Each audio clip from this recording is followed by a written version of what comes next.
Welcome everybody to Bearcat Insider. It's April 29th, a Wednesday, and we thought we'd come to you today with a little information. We did a little homework, Travis. Did a little homework this week, and going to present that later. Yep. But first of all, how are you doing? Man, I'm doing good. I'm, I feel like I've been given every project known to man under this stay-at-home order, and it's been a lot of fun spending time with the family. And Ashley and I have built patio furniture via Pinterest. I must say that she stains wood way better than I do.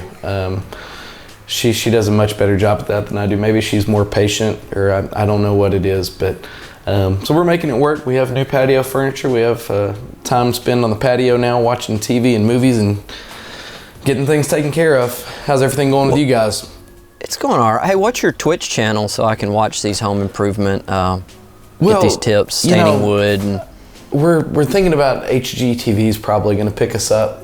Just going to go right to the big time. Yeah. No minor leagues for y'all. Nothing at all. We're hitting the ground running here. Oh, okay. Yeah, things are fine over here. Trying to still work from home, then get honeydews in the middle of working, and then Fortnite at night. So, you know, well, there you go. Just a normal house. Now, I've played with your kids, but I haven't played Fortnite with you yet. So I guess that time is coming. Get ready. Stay tuned. Yes, sir. Got a question for you. Okay. History. I know you fancy yourself a history buff, so I thought we'd start off with, do you know anything significant about the year 1878? Well,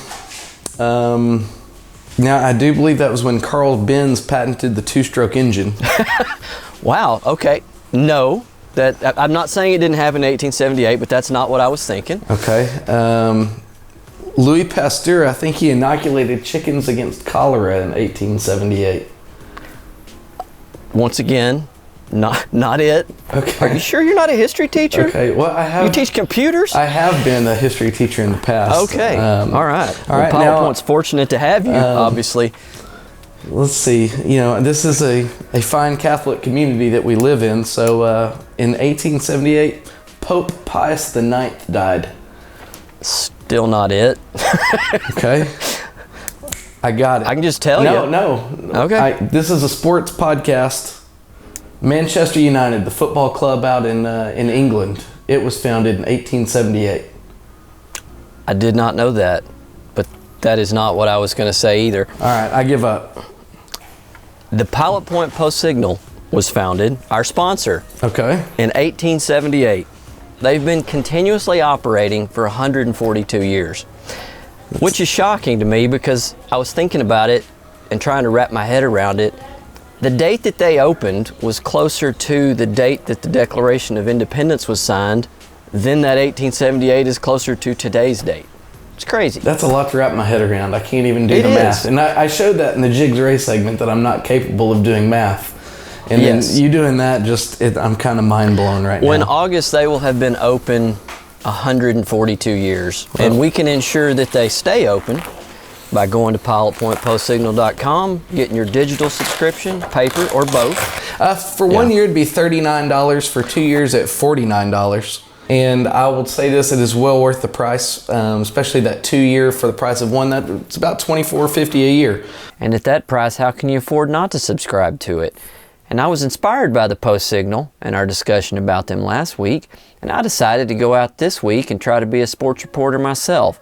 So I had the opportunity to sit down with Coach Price of the Pilot Point Cross Country team and ask him about the seasons past and what we have to look forward to in the fall. So if you don't mind, I'm going to play that interview and then let's talk about it on the back end.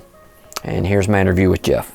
How you doing, man? Good. How you doing? All right. You getting adjusted to the school being out? It is. It's a very different time right now that we're having to adjust, yes. Well, that's what I was going to ask you about kind of to start with is, are you staying in touch with the kids and how are you doing? I know Coach Marsh said he's talking to them through Zoom and they're having meetings. What's cross country's?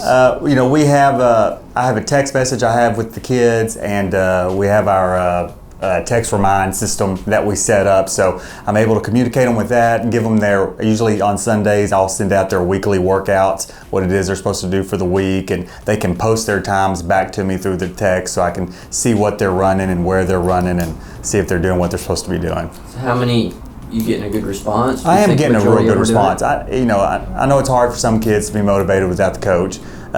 Some kids are doing a great job without it. Some I have to kind of maybe text a little bit more and make sure you get out for a run. But for the most part, we've had really good response on our boys and girls side on the running. I think your sport, more so than any, is the least affected by this, because if this was summer, with the exception of you meeting with the kids in the morning and telling them what to do, they're pretty much doing the same thing they would be doing anyway, Yes. minus you. Yes. So I guess that's a good thing. It is a good thing. Really, like you said, just minus me being there and running with the group, they're still doing the same exact stuff. They're just doing it without a team right there around them, but they're able to still do their entire workout even through this time. I'm assuming a majority of the people that listen to this, maybe lots of them don't know about cross country, so I want to start with the basics. First of all, let's start with you. Many may not know you grew up here.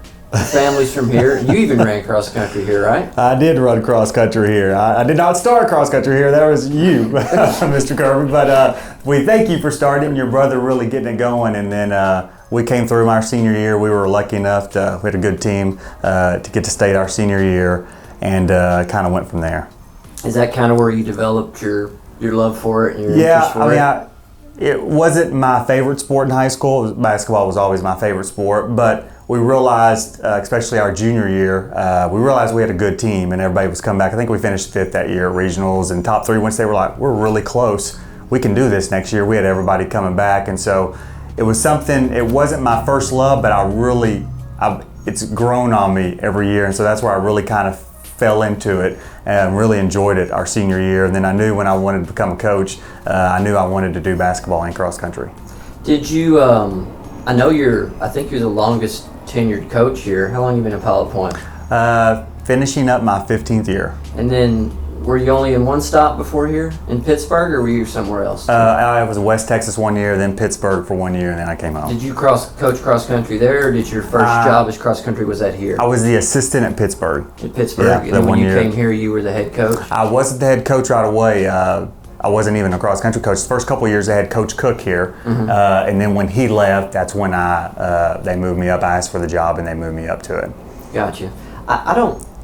I'm going to say most people don't realize that your cross country program is the most successful athletic program that the Bearcats have had in the past decade.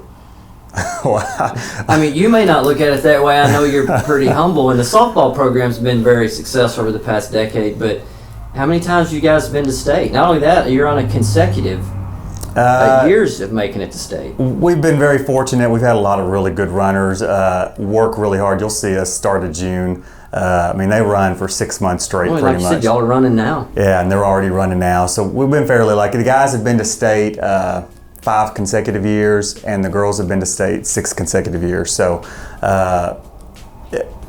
we have had, we've had some success. I don't know if it's the most successful program. I guess that's an opinion, but I'm proud of what the 6 kids. consecutive years of state appearances and 5. That's. It's not debatable. It is what it is.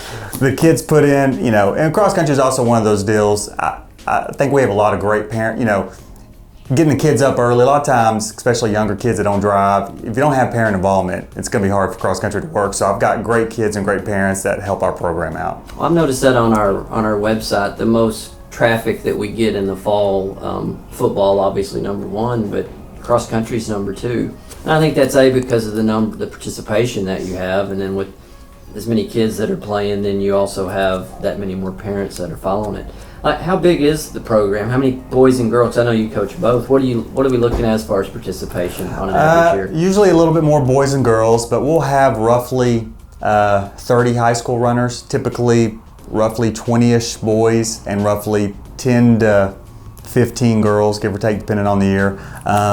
Same deal in the middle school. We're usually roughly 30, and it's usually a little bit more on the boys' side, 20-ish, and closer to 10 on the girls' side, so it's usually the same. And then for those that don't understand or have never seen cross country, junior high, one thing that makes cross country unique is there is no 7th and 8th grade, right? Junior high is junior high, so you're just racing in a junior high classification. Yes. Our district just does. Some districts do a 7th and 8th grade, but ours, they just do a general middle school only. So 7th and 8th grade run together. And then they both run 2 miles. Yes, correct? yes. And then once you get into high school, girls stay at 2 miles and the boys run a 5K. Yes, because we're 3A. Which is 3.1 miles. Yes. Not 3.01. Not 3.01. Okay. So then, do you? I know in junior high, and I've seen you guys working out as far as the kids you get. Do you?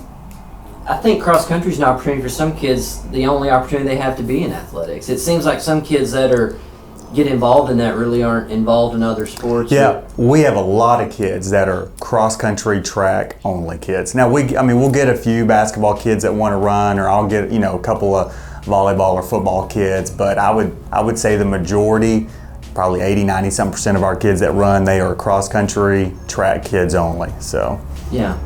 How'd you do last year, and how'd you finish up, and who did you lose? We finished up, actually I had to go look today, all the years start running together. The girls finished 10th at state, and the boys finished 13th. Both of them finished second at regionals, I believe. I didn't go back and look that up. I think they were both second. The girls were either second or third. I think they were both second.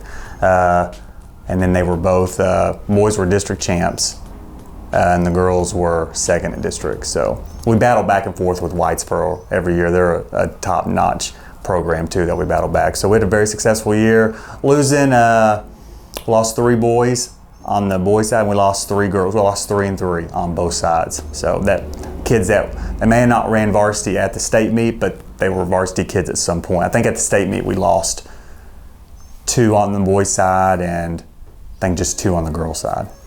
So that you're making up 2 on each, and a team is 5 score, and you have a team of 7. Yeah, team of 7, and they take the top 5 times. Gotcha. So how's next year looking? What are your expectations? And real excited. You're bringing back really 5 guys that ran varsity cross country last year. 6 really. I had 1 that ran early in the year, and on the girls side about the same, 4 or 5. And our middle school boys and girls both won district, so I'm bringing up some good freshmen on both sides. So expectations are going to be high. We're trying not to just.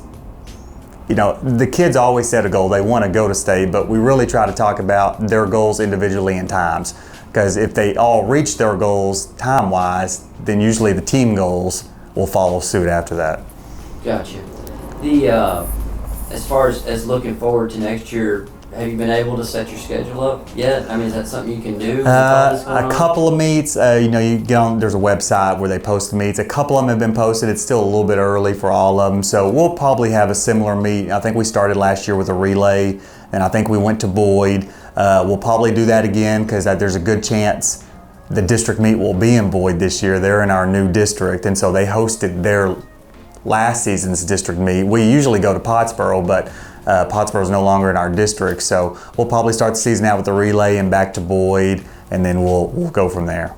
We said earlier that you're pretty much doing your training is about as close to normal as you can be, minus your participation. Once the governor lets everything loose, that's the only thing really that changes. Is you meet the kids every morning, or? Yeah, we'll meet. We'll have a set schedule depending on what time of the summer it is. If it's early or later, 4 or 5 days a week, we'll meet in the morning. Usually 6:30 at the track, and sometimes we have a bus and we go somewhere to do our runs. But we'll meet 4 or 5 times a week, do our stretching, do our mileage for the day, or run whatever, pacing whatever it is we're doing that day.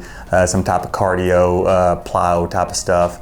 As soon as they let us go, we'll get to doing that. Well, because everything's so out of order and there's really no school and won't be any school until hopefully the fall, and we'll have it then.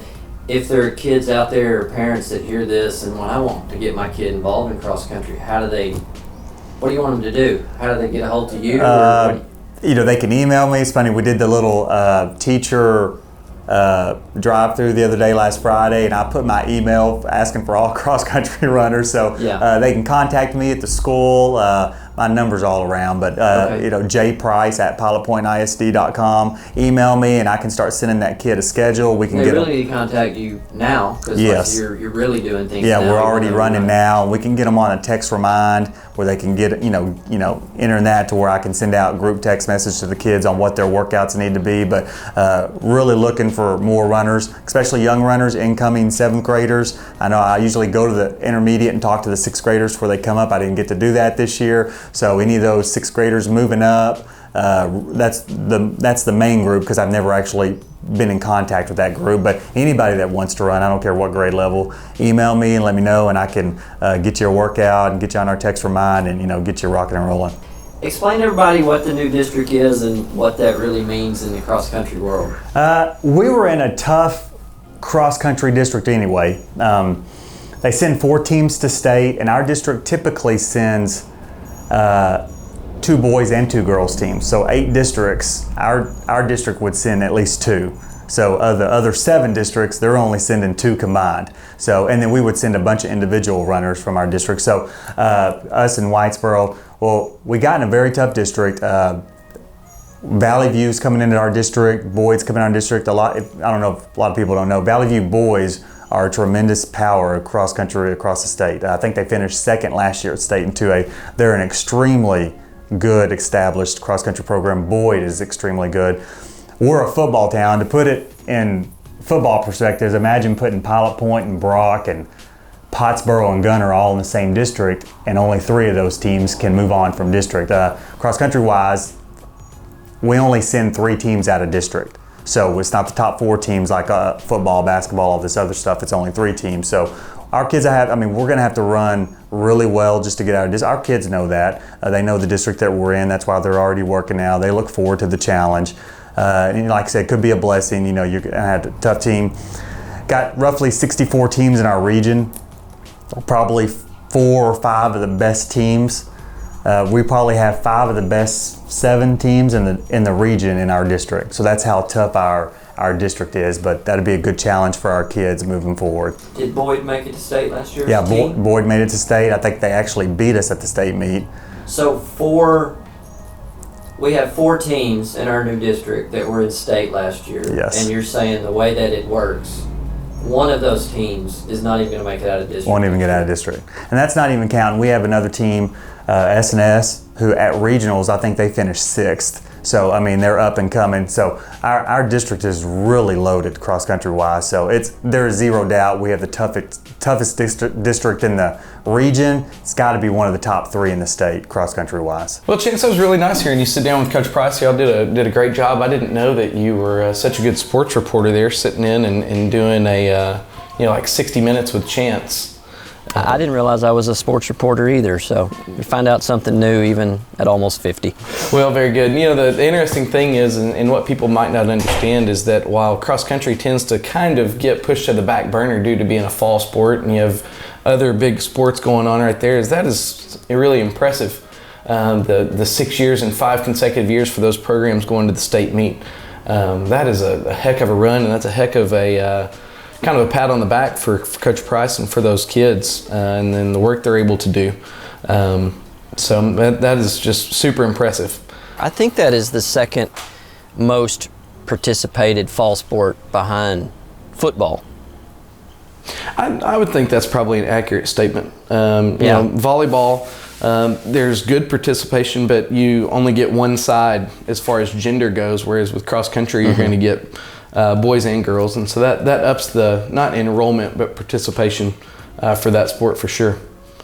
Yeah, and then I wanted to, he talked about in the interview on how serious this new district's going to be, and I know once upon a time you were embedded over there in Valley View, and I just wanted, if you could give me and the people listening a little insight on exactly how serious of a distance program Valley View is, and this move up from 2A to 3A is probably not going to slow down their success much at all.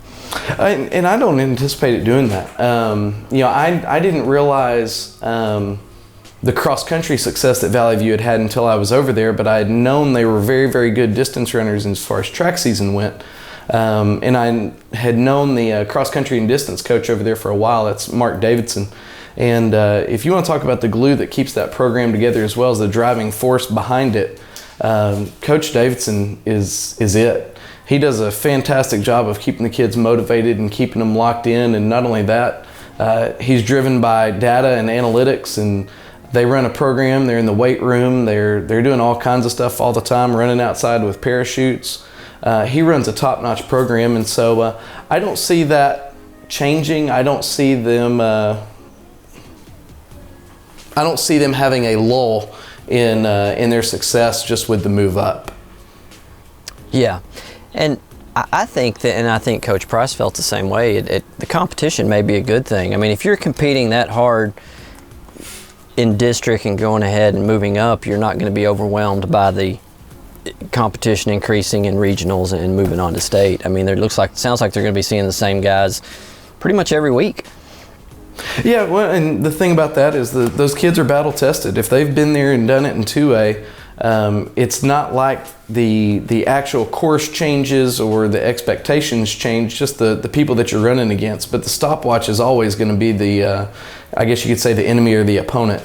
And so I don't foresee any change there, especially the two brothers that they have over there, Brian Landeros and Obi Landeros, do fantastic. And there's other kids that are involved that do a fantastic job, but those two are really the driving force behind the success. I think Brian, if I remember right, is going to be a senior, and then Obi will be a sophomore this year. And so I really anticipate their continued success. Well, hopefully we're allowed to have fall sports, and can't wait to see that first cross-country meet and see how things go. Yeah, and then I'm sorry, I didn't mean to interrupt you. No, please. Even with Valley View expecting to have continued success, I don't see us having a drop-off or a fall-off either. I don't want to sit there and talk about Valley View and say, oh, they're going to be successful, and not mention that our kids have been just as successful. Our kids have the same amount of tradition to pull from, and the same amount of expectations, and things like that. And not to mention that, Coach Price does a fantastic job with them. He does a great job having our kids prepared. He does a good job designing a program, designing a workout, and things like that. And so I don't expect a drop off for Pilot Point either. And Coach Price made a fantastic, I guess you could say, comparison between football and cross country. Is if you took 4 super successful football programs, like he said, if you took Brock and Pilot Point and Pottsboro and Gunner and threw them in the same district, that is true. That's spot on comparison for those cross country programs. But the good thing about something like that is the cream will always rise to the top, and I have full faith in our kids and our coach that they're going to be able to rise to the top and compete in a great district and come out just as successful. Oh yeah, I totally agree. I think that Jeff will definitely have the continued success that he's had, but it's going to make it a whole lot more interesting, just like it would in football if those teams got all thrown in together. That district meet's going to be exciting. Oh, absolutely. It'll be a mini state meet almost. Yeah, like I said, they'll be seeing each other for the next 3 weeks following that district meet's my guess, and at least my hope. So what else is going on? What do we got to look forward to in the next shows? Well, you had the opportunity to sit down and talk with Coach Price, and I had the opportunity to kind of interview Coach Ramsey. We weren't able to make our schedules align to be able to sit down and do it just because both of us are busy, both of us have stuff going on, but I was able to get him some questions and get some answers, and so you look forward to kind of a softball wrap-up, volleyball preview coming from Coach Ramsey. And I'm really excited to hear what he has to say about that. And then kind of the biggest project, and what happens with me is I fall in love with a project and I want to push hard and get it done, and I kind of have the Bearcat film project. And so I'm trying to accumulate as much old game footage as I can from Pilot Point's years past, and just compile it and have it all in one spot, because I think it'd be really cool and really important just to preserve the tradition here and see things that I try to tell my kids about Sugar Bear, about Chris Franklin, but I don't have anything to show them. And so I think it'd be awesome to be able to compile videos so that, one day whenever you're telling Aston about how awesome CB Standridge was, we can look up old number 5 and some game film and show him. Or, hey, Chris Sipe was great. Or, man, Jimmy Rogers. Or, some of those guys that really kind of moved the needle as far as excitement went back in the day. We can show them film. And, that's not to mention the great Greg Pelzel. Can't leave out number 10. I hear you. So that's just something we're kind of working on right now. And Paul Dennis, also number 10, too. I'll go ahead and give him a shout out. oh, there you go. You know, we don't want to start leaving out number 10s here. So Oh, definitely not. but no, that's kind of what's going on right now. And so you know, I don't know how that affects the podcast, but that's just something, kind of a labor of love that's going on right now. Yeah, so anybody listening, if you have any connection to anyone that has film, let us know.